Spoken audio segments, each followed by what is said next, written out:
Hi friends, welcome to my channel Sasi's Cook Up. இன்பமும் துன்பமும் வாழ்க்கையில் இணைந்தே தாங்க இருக்கும். இது இல்லாமல் யாராலையும் வாழ முடியாது. இன்பம் வரும்பொழுது சந்தோஷமாக இருக்கிறதும், துன்பம் வரும்போது சோகமாக இருக்கிறதையும் நீங்கள் விட்டுடுங்க. எப்பயுமே நம்மளோட ஹாப்பினஸ் நம்ம கையில் தான் இருக்குது. இதை மட்டும் நம்ம புரிஞ்சுக்கிட்டால் போதும். இன்றைக்கி நம்ம செய்ய போகிற ரெசிபி என்னென்னா, ரொம்ப ஈஸியாக டேஸ்டியாக இருக்கக்கூடிய ஒரு முட்டை தொக்கு ரெசிபி தாங்க செய்ய போகிறோம். உங்கள் ஃப்ரெண்ட்ஸோ இல்லை உங்கள் பசங்களோ யாராவது ஹாஸ்டலில் இருக்கிறாங்க, வெளியில் இருக்கிறாங்கன்னா இந்த மாதிரி ஒரு தொக்கு நீங்கள் செஞ்சு கொடுத்து அனுப்புங்க. ஜஸ்ட் அவங்க எக்கு மட்டும் பாயில் பண்ணி அதில் சேர்த்துக்கிட்டா போதுங்க. 1 வீக் வரைக்கும் இது கெடாமையும் இருக்கும், டேஸ்ட்டும் சூப்பராக இருக்குங்க. வாங்க எப்படி செய்கிறது அப்படிங்கிறத பார்க்கலாம். ஃபஸ்ட்டு ஸ்டவ்வில் ஒரு பேன் வச்சுக்கலாங்க. பேன் வச்சுக்கிட்டு நல்லா 2 குழிக்கரண்டி அளவுக்கு எண்ணெய் ஊற்றிருக்கேன். நாம் இதில் கொஞ்சம் எண்ணெய் அதிகமாக சேர்த்தோம் அப்படின்னா தான் நமக்கு 1 வாரம் வரைக்கும் இது கெட்டு போகாமல் இருக்குங்க.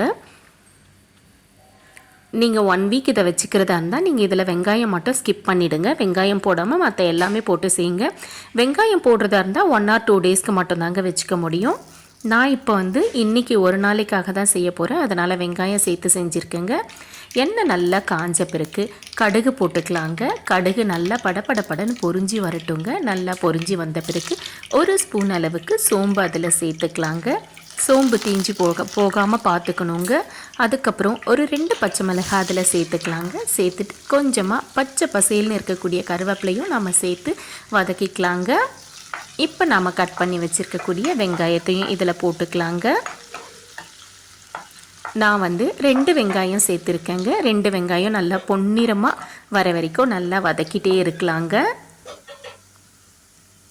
திரும்பியும் சொல்கிறேங்க, நீங்கள் ஹாஸ்டலில் இருக்கக்கூடிய ஸ்டூடெண்ட்ஸ்க்கோ இல்லை வெளியில் இருக்கக்கூடியவங்களுக்கோ யாருக்காவது உங்களோட குழந்தைங்களுக்கோ நீங்கள் கொடுத்து அனுப்புகிறதா இருந்தாலோ ட்ராவலிங்க்கு எடுத்துகிட்டு போகிறதா இருந்தாலோ வெங்காயத்தை மட்டும் ஸ்கிப் பண்ணிக்கோங்க. ஒரு 6லேருந்து 7 அளவுக்கு பெரிய தக்காளி, நல்ல பழுத்த தக்காளியை எடுத்து நீல வாக்கில் கட் பண்ணி வச்சுருக்கேங்க. கட் பண்ணி வச்சுருந்தக்கூடிய தக்காளியை இதில் போட்டுட்டு நம்ம நல்லா வதக்கிக்கலாங்க.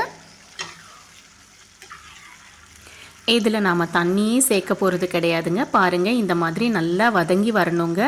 வெங்காயம், தக்காளி, பச்சை மிளகாய் இதெல்லாம் நல்லா சுருளாக நல்லா வதங்கி வரட்டுங்க.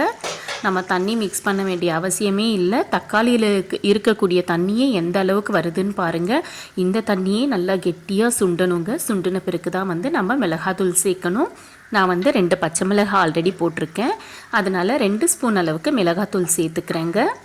உங்களுக்கு காரம் அதிகமாக வேணும்னா இன்னும் 1 ஸ்பூன் அளவுக்கு கூட நீங்கள் மிளகாத்தூள் சேர்த்துக்கலாங்க.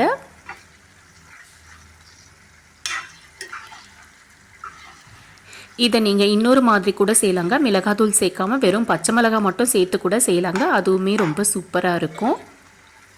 மிளகாத்தூள் சேர்க்கும்பொழுது அது ஒரு விதமான டேஸ்ட்டு கொடுக்கும். வெறும் பச்சை மிளகாய் மட்டும் சேர்க்கும்பொழுது அது ஒரு விதமான டேஸ்ட்டு கொடுக்கும். ரெண்டையும் மிக்ஸ் பண்ணும்போது அது ரொம்பவே சூப்பராக இருக்குங்க.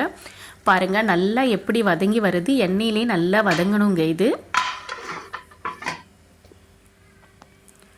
அப்படியே சைட் பை சைட் நான் ஒரு 4 முட்டையும் வேக வச்சுருக்கேங்க. பாருங்கள், நல்லா வதங்கி வந்துடுச்சு. எண்ணெய் ஃபுல்லாக பிரிஞ்சு அப்படியே ஓரத்தில் அழகாக வந்துடுச்சு.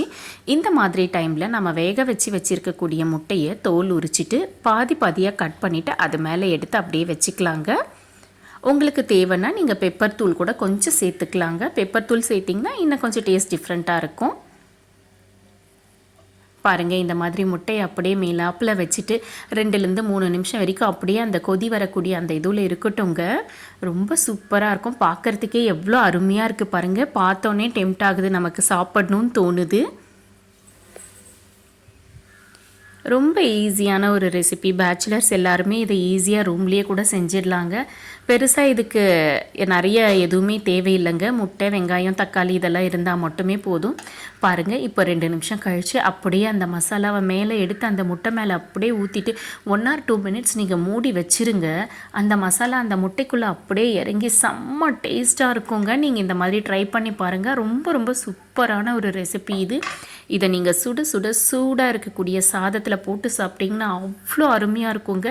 இதை இட்லி, தோசை, சப்பாத்தி எல்லாத்தோடவும் வச்சு சாப்பிட்லாங்க. பூரியோடு வச்சு சாப்பிட்டா அவ்வளோ அருமையாக இருக்குங்க.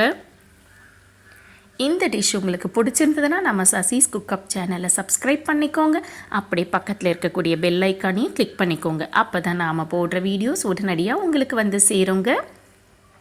தேங்க்யூ ஃப்ரெண்ட்ஸ், தேங்க்ஸ் ஃபார் வாட்சிங் சசிஸ் குக் அப்.